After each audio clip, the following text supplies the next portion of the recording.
Hi guys. In today's video, I'm showing you how to fix Monopoly Go not connecting with Facebook. The process is quite simple and easy, but for this, you have to follow few steps. Watch the video till the very end so you don't miss any step. First one is open your Google Play Store and make sure your Monopoly app is up to date. The next one is also search for the Facebook app and make sure your Facebook app is up to date. After making sure both apps, close the Google Play Store and open your Facebook app. After it open, make sure you sign in with the same account which is connected with your Monopoly, because sometimes people sign in with other account which is not connected with the Monopoly. Because of this, the problem occurs of not connecting. After making sure, next step is open your mobile phone settings, scroll down, and tap on the option Apps.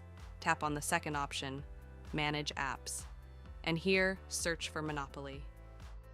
And tap on the option Clear Data and Clear Cache from here, and also do the same with Facebook.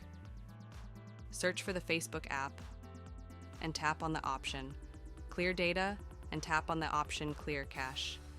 After doing this all, if the problem is still the same, close mobile phone setting and uninstall the Monopoly Go from your mobile phone and restart your mobile phone and download the Monopoly from the Google Play Store again. After following all these steps, your issue of not connecting Monopoly Go will be solved. So these were the way by which you can fix the issue of Monopoly Go not connecting.